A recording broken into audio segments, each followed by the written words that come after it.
Bismillahirrahmanirrahim. Assalamualaikum warahmatullahi wabarakatuh. Saya Nurul Fajriah dari salah satu mahasiswi Institut Agama Islam Al-Zaitun Indonesia dari Fakultas Syariah dan Prodi Hukum Tata Negara. Jadi pada kesempatan kali ini saya dalam rangka untuk memenuhi tugas salah satu mata kuliah dari Kuat Fikih dengan dosen pengampu Muhammad Hashim Fanirin SAPD MAPD. Jadi untuk itu saya akan menyampaikan materi mengenai salah satu kaidah. Langsung saja masuk ke kaidahnya, yaitu man sabaqa ilal mubahati fahuwa ahaqqu biha, yang artinya barang siapa lebih dahulu menemukan atau mendapatkan yang mubahat, maka dia yang lebih berhak atas perkara tersebut. Jadi kaidah ini menjelaskan mengenai bahwa siapa saja yang terlebih dahulu menemukan atau mendapatkan yang mubahat, maka dia yang lebih berhak untuk mendapatkan atau memanfaatkannya. Nah, mubahat maksudnya adalah segala sesuatu yang tidak ada hak kepemilikan secara khusus atasnya gitu. Nah, baik itu berupa tanah, tempat tertentu, tanaman yang tumbuh di bumi atau yang lainnya. Nah, adapun dalil yang yang menunjukkan keabsahan kaidah ini itu dari salah satu hadis yang diriwayatkan oleh Asmar bin Mudaris radhiyallahu anhu. Bahwasanya Rasulullah Shallallahu alaihi wasallam bersabda, man sabaqa ila malam yang yasbiq ilaihi muslimu fahuwa ahaqqu bihi. Artinya, barang siapa lebih dahulu sampai kepada suatu perkara daripada orang muslim lainnya, maka dia yang lebih berhak atas sesuatu tersebut. Nah, itu salah satu dalil yang menjelaskan adanya kaidah tersebut. Nah, masuk ke contoh. Di sini misalkan contoh berkaitan dengan hewan buruan, baik itu hewannya hidup di darat maupun di laut. Siapa saja bagi siapa saja yang lebih dahulu menangkapnya atau mensenjatanya lebih dahulu mengenainya, maka dia yang lebih berhak untuk memiliki hewan tersebut. Nah, adapun sebatas melihat hewan tersebut, maka kepemilikannya belum bisa ditentukan. Demikian pula keberadaan kayu di hutan, rerumputan yang ada di padang rumput, barang siapa lebih dahulu sampai kepadanya, maka dialah yang lebih berhak mendapatkannya. Kurang lebih seperti itu. Jadi kesimpulan dari baik untuk kesimpulannya sendiri sudah sangat jelas. Sebelum masuk pertanyaan, kita simpulkan dulu. Bagi siapa saja yang lebih dahulu menemukan atau dia mendapatkan, baik itu berupa barang, tanah, hewan yang mana tidak diketahui atas kepemilikannya, maka dia berhak gitu untuk mengelola atau menghak miliki gitu, dan ketentuan tidak bertuan atau tidak diketahui kepemilikannya. Seperti itu untuk kesimpulannya. Nah, masuk ke pertanyaan. Di sini ada beberapa pertanyaan ya teman-teman semua, yaitu yang pertama, apakah kaidah ini memberitahu kita bahwa hukum riba adalah hukum yang mutlak? Sebab dalam dalilnya berkata, barang siapa yang lebih dahulu dalam mencapai atau mendapatkan yang mubahat, maka dia yang lebih berhak terhadap seutuhnya. Artinya, orang yang lebih dahulu menang, artinya orang tersebut lebih kuat daripada yang lain. Hukum riba kan artinya siapa yang kuat, dia yang menang. Bagaimana tanggapan pemakalah?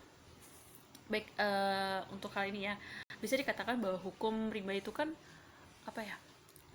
hukum yang sangat liar ya. Maksudnya dia itu tidak memandang bahwa itu mubahat atau tidak gitu loh. Kenapa? Karena tadi sudah sangat dijelaskan juga kan oleh penanya bahwa hukum riba itu kan artinya siapa yang kuat maka dia menang gitu. Intinya hanya mementingkan kuasa, hanya mementingkan kekuatan gitu loh. Maka dia mampu mengelola, maka seolah dia tuh berhak untuk menguasai suatu wilayah gitu loh, atau dia mendapatkan suatu barang gitu karena dia punya kekuatan atau dia punya kuasa di sana.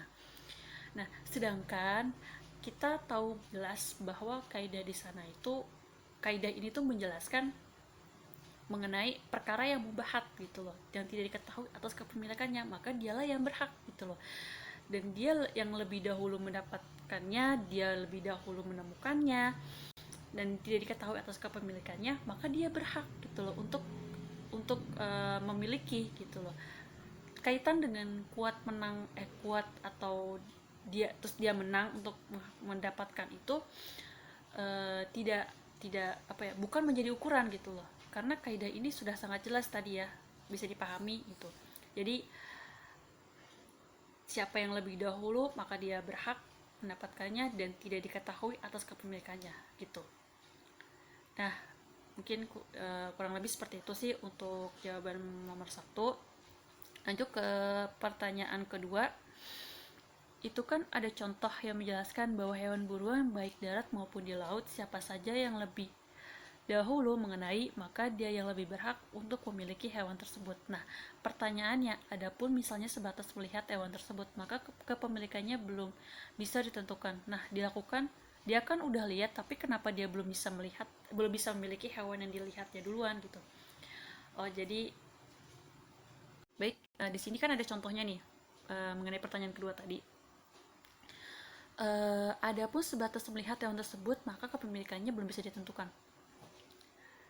Ingat bahwa di sini sudah sangat jelas untuk melihat itu bukan menjadi suatu ukuran barang tersebut itu atau suatu wilayah itu bisa jadi milik kita gitu loh, tanpa sebelumnya kita mengelola atau kita langsung mendapatkannya atau kita langsung memanfaatkannya gitu loh. Dalam arti kalau kita cuma sekedar melihat terus kita nggak langsung mengambil, itu tidak bisa dikatakan itu bisa jadi hak milik kita gitu loh. Gitu. Jadi karena di sini juga ada dalil yang menjelaskan barang siapa lebih dahulu sampai kepada suatu perkara daripada orang muslim lainnya, maka dia yang lebih berhak atas suatu tersebut. Jadi gitu ya. Jadi dia lebih dahulu sampai kepada suatu perkara itu, barulah dia bisa dikatakan dia bisa mendapatkannya gitu loh. Jadi kalau misalkan melihat saja itu bukan menjadi suatu ukuran. Kurang lebih seperti itu untuk pertanyaan dari Gina Raidah. Lanjut ke pertanyaan ketiga. Apa tujuan dari kaidah ini? Tujuan dari kaidah ini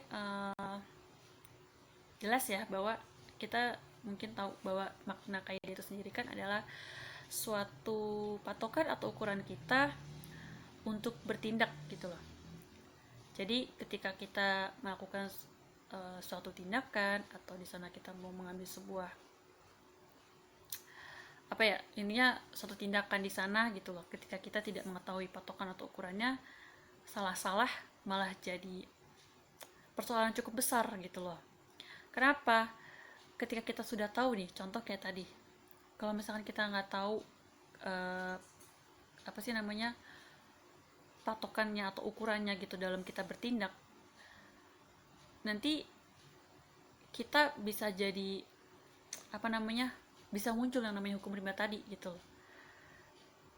Yang kuatlah yang berkuasa gitu loh. Padahal kan sudah ada ketentuannya, ketika ada dasar hukum di sana, ketika ada kaidah yang jelas di sana, maka sudah tidak perlu lagi yang namanya kita memperdebatkan masalah seperti itu gitu loh. Jadi intinya tujuan dari kaidah ini adalah sebagai patokan gitu atau ukuran kita dalam baik itu kita bertindak atau misalnya untuk kaitan kaidah ini ketika kita menemukan suatu barang, kita menemukan suatu wilayah atau suatu tempat gitu yang tidak berpenghuni, akhirnya kita kelola di sana ya karena kita berhak duluan kan, kita berhak duluan menemukan. Jadi ya kita berhak gitu untuk menghak miliki gitu loh. Intinya tujuan dari kaidah itu seperti itu sih ya, untuk sebagai patokan lah itu. Kurang lebih seperti itu sih jawabannya. Mungkin itu saja sih yang bisa saya sampaikan, kurang lebihnya mohon maaf apabila banyak kesalahannya, mohon dimaklumi. Sekian dari saya. Wassalamualaikum warahmatullahi wabarakatuh.